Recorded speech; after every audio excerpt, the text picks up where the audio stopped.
बहुत से लोग कहते हैं कि पोस्ट ऑफिस की सुकन्या समृद्धि योजना में हमें 8.2% का इंटरेस्ट रेट मिल रहा है, तो हम LIC की कन्यादान पॉलिसी क्यों करवाएं?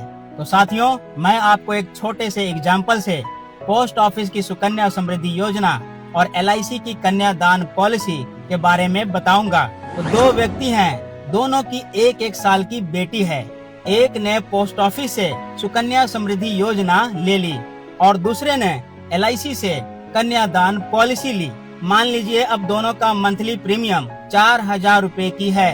तो सुकन्या समृद्धि योजना में 15 साल तक प्रीमियम देना होता है और 21वें साल मैच्योरिटी मिलती है। वहीं LIC की कन्यादान पॉलिसी में 21 साल प्रीमियम देना है और मैच्योरिटी 24वें साल मिलेगी।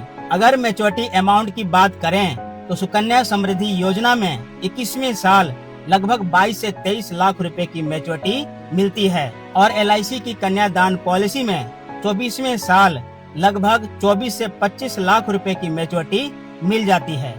दोनों पॉलिसी की जो मैच्योरिटी अमाउंट है वह ग्रांटेड होती है और टैक्स फ्री होती है। तो ये हो गई बचत की बात। अब बात करते हैं रिस्क कवर की, क्योंकि कल किसके साथ क्या होगा कोई नहीं जानता।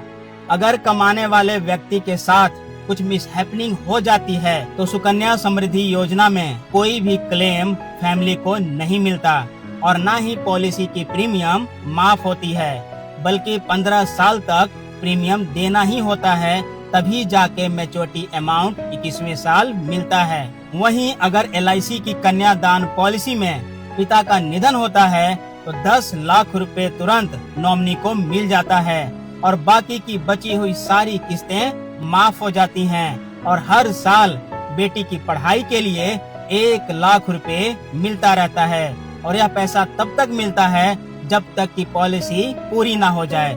और जैसे ही 24वें साल पॉलिसी पूरी होती है, बेटी के शादी का समय आता है, तब बेटी को 24 से 25 लाख रुपए और मिल जाता है। तो दोस्तों, आप खुद ही डिसाइड करो कि आपकी बेटी के भविष्य के लिए कौन सी पॉलिसी सुरक्षित है। और दोनों पॉलिसी के बारे में अगर कोई क्वेश्चन है तो आप मुझे मैसेज कीजिए, मैं आपको इसका रिप्लाई जरूर करूंगा। और आपसे एक रिक्वेस्ट है कि आप मेरी ID को फॉलो कर लें ताकि इंश्योरेंस से जुड़ी हुई सही और पूरी जानकारी आप तक पहुंचाता रहूं।